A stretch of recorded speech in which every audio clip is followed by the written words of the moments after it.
This video is meant for Mrs. Rose's calculus class, and it is a review of logarithmic functions, exponential functions, trig and inverse trig functions, special trig limits, and an introduction to L'Hopital's rule. Alright, here's a graph of the function natural log of x. There are two important points you should know about. When x is 1, y is 0, and when x is e, y is 1. The domain of this graph is all positive numbers.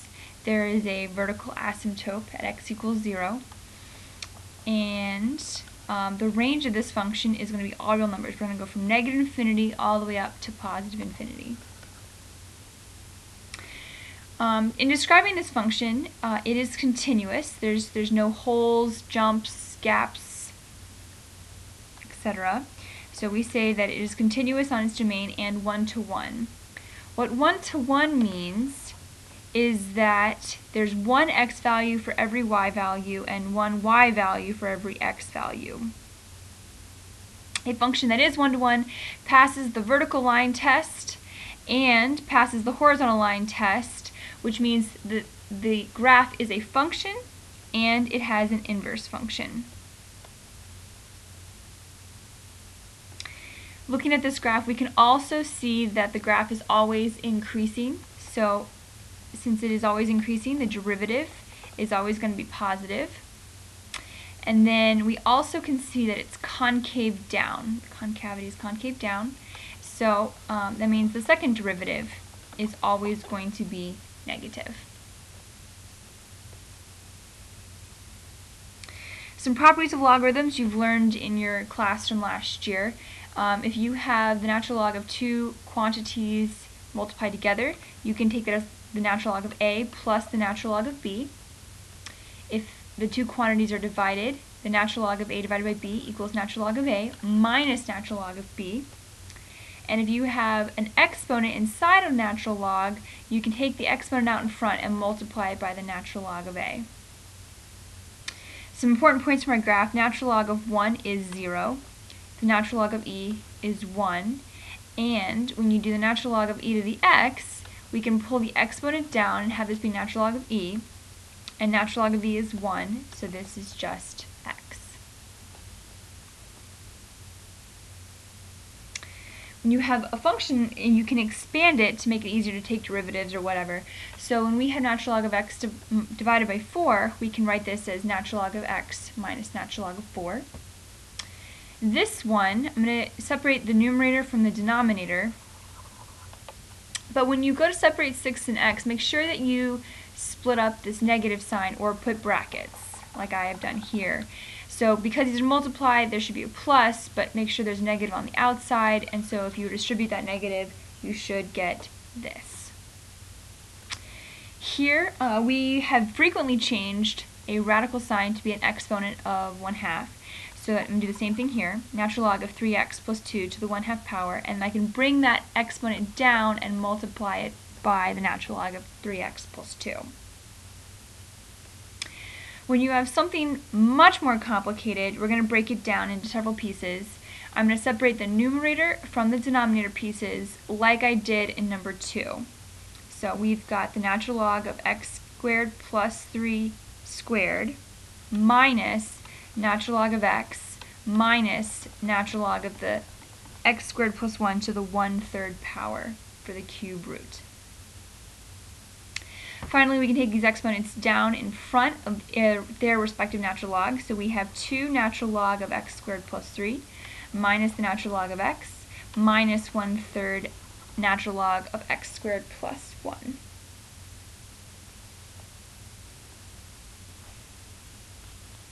Okay, moving on to exponentials. Here's a graph of y equals e to the x. There's 2 important points here. You may notice that these are exactly the opposite points of the natural log graph, and that's because natural log and e are inverse functions. The domain of a exponential graph is all real numbers. The range is all positive numbers, and this one has a horizontal asymptote at y equals 0. Like the natural log graph, this graph is always increasing, continuous, and 1 to 1. So we say it's continuous and 1 to 1. It's always increasing, so it means the derivative is going to be greater than 0 or positive for the entire domain. And then it's always concave up, so the second derivative is going to have to be positive for the entire domain.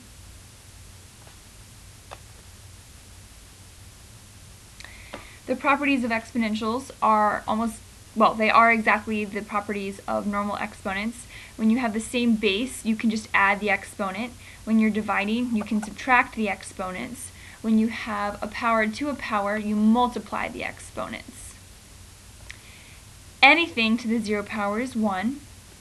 And when you have a negative exponent, you should move it to the bottom and you leave it like that to make it a positive exponent, e to the positive 1. And because e and natural log are inverses, this is just going to equal x.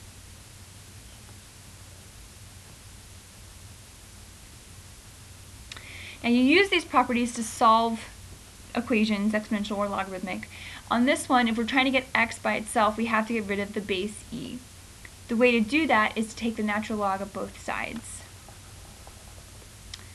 Now what we can do is take the exponent of a logarithmic function and move the entire exponent down in front of the natural log. So natural log of 7 equals x plus 1 times natural log of e. Natural log of e is something that you should get really familiar with. Natural log of e is 1. So natural log of 7 equals x plus 1.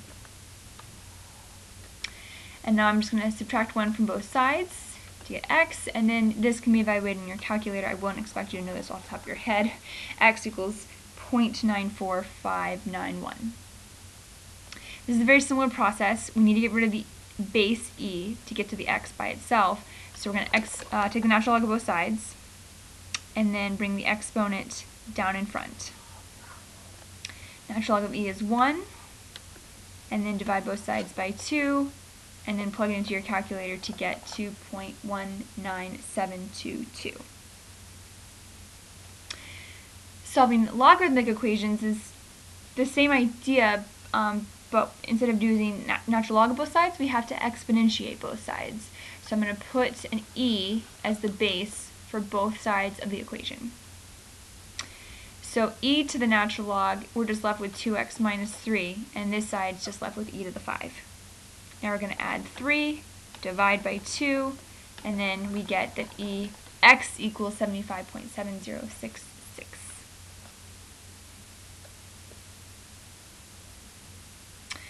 When we take limits of logarithmic and exponential functions, we're just doing the same thing we've always done with limits. We're taking the x value and plugging it into the function. So we get natural log of e to the negative 5. Using our properties, I'm going to pull the negative 5 down in front, multiply by natural log of e, which is 1, so the limit equals negative 5. Here, for the limit of the natural log of 10 minus 16x, I'm going to plug in 1/2. 10 minus 8 is 2, so my final answer is natural log of 2. That is a completely acceptable answer.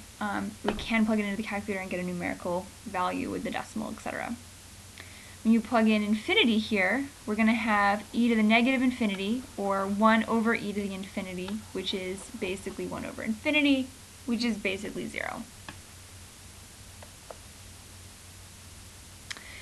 Alright, now we're going to move into our trig and inverse trig functions. It is a good idea to know the unit circle, or at least the first quadrant. There is one super important trig identity that I need you to memorize, and then these two double angle formulas are also incredibly powerful, and we can use these in derivatives and integrals coming up in the next couple of days. Alright, you all know all the trig functions. Those are the 6 basic ones, and we're going to be able to use those to evaluate trig functions. So sine squared theta plus cos x plus cosine squared x, that is the trig identity, so it doesn't really matter what the angle is, this should just be 1. For the limit of 12 sine x as x approaches pi over 3, we're going to plug in a pi over 3, and we'll have 12 times sine of pi over 3 is going to be the square root of 3 over 2, and then 12 divided by 2 is 6, so we get 6 square roots of 3. For the last one, we've got tangent at pi over 4, which is really sine of pi over 4 over, or divided by cosine of pi over 4, which is square root 2 over 2 over the square root of 2 over 2, which is 1.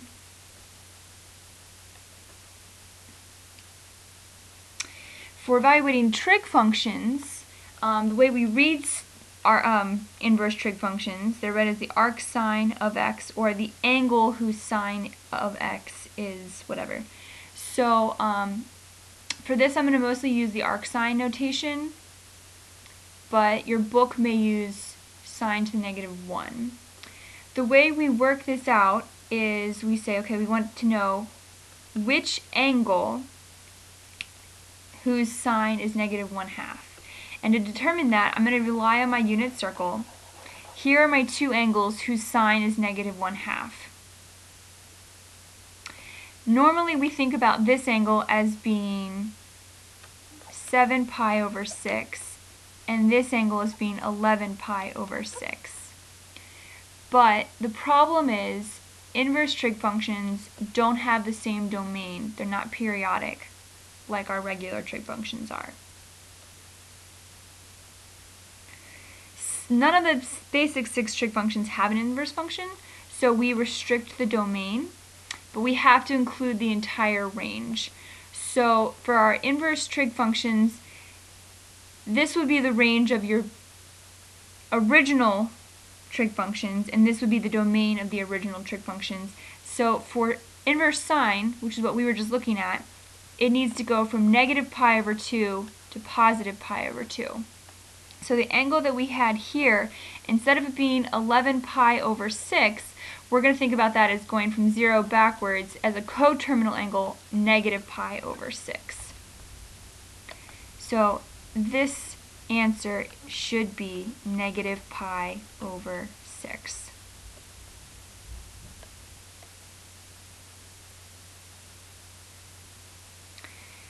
So when we're looking at the limit of arc cosine of x, we plug in 0, and we want to know which angle has a cosine of 0, and that angle is going to be 0. For number 3, the arctan of square root of 3, we basically need a function who will give us the square root of 3 over 2 as the numerator and 1/2 as the denominator. That reduces to the square root of 3. So I'm looking for an angle whose sine is square root 3 over 2 and whose cosine is 1/2. The angle whose sine value is the square root of 3 over 2 and the cosine is 1/2 is going to be pi over 3. For number 4, the tangent of arc cosine of x, we're going to have to use multiple stages. We got arc cosine of square root 2 over 2. That's going to be pi over 4. So we're looking at the tangent of pi over 4. So that's sine of pi over 4 divided by cosine of pi over 4, which we already did on the previous section, which is 1.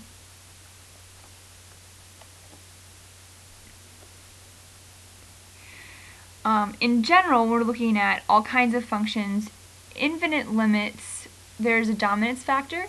Factorials, which would be like 4 factorial equals 4 times 3 times 2 times 1, are going to be bigger than exponentials, which are going to be bigger than polynomials, which are going to be bigger than logarithms, which are definitely bigger than constants. So if we plug infinity into the natural log of x and x, since polynomials grow faster than logarithms, the denominator is going to be bigger, so this is going to equal 0. On the second one, if we plug infinity into e to the 2x and natural log of e, exponentials grow bigger. So the numerator is going to be larger, so the limit is going to equal infinity. For the third one, polynomial over polynomial, the square is going to get larger faster than the denominator, so the numerator is going to win, and this is going to the limit will equal infinity. For the fourth one, polynomial over polynomial, x cubed wins. It's more dominant. So we get a smaller number over a larger number, so this is going to be effectively 0. When the polynomial degrees are the same, we've done this before, the leading coefficients provide our limit. So this is 2/4 or 1/2. When you have exponentials that have the same degree, 2x over 2x, it works the same way as a polynomial. So our limit here is going to be 1/5.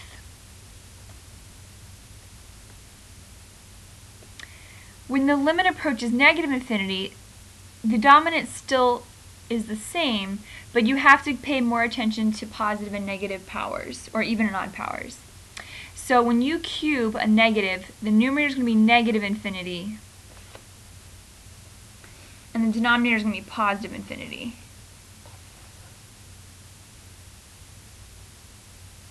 However, since the numerator is larger, it will win out, and the limit will just equal negative infinity. The negative goes with the answer.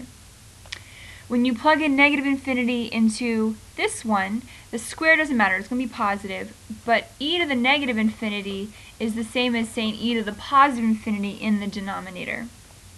So this one's going to equal 0 because you just have a 1 in the numerator and infinity in the denominator.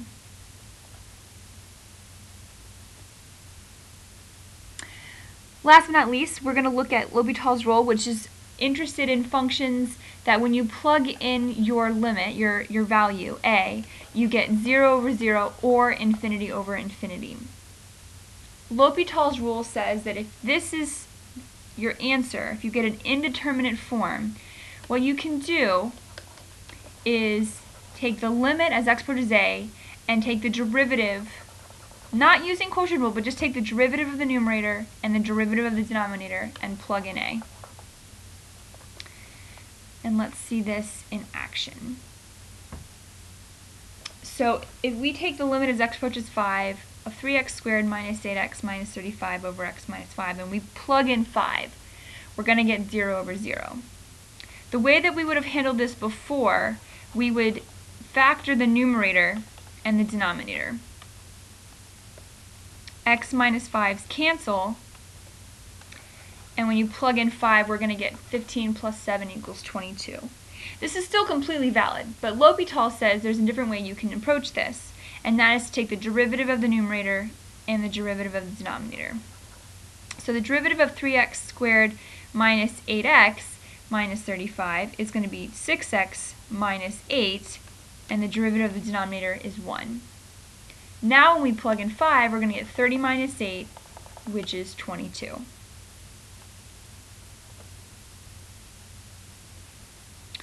When you have an infinite limit, this works as well. We know that when you plug in infinity, we're going to get negative infinity over positive infinity, which you might think is negative 1, but it's not because this is more dominant. So it's going to be 0. But another way to figure it out with L'Hopital's rule is going to be to take the derivative of the numerator and the derivative of the denominator and plug in infinity. Since we still get an indeterminate form, we can do it again and take the limit of the next derivative, negative 2 over 18x plus 4, plug in infinity, so you get negative 2 over infinity, and this does equal 0.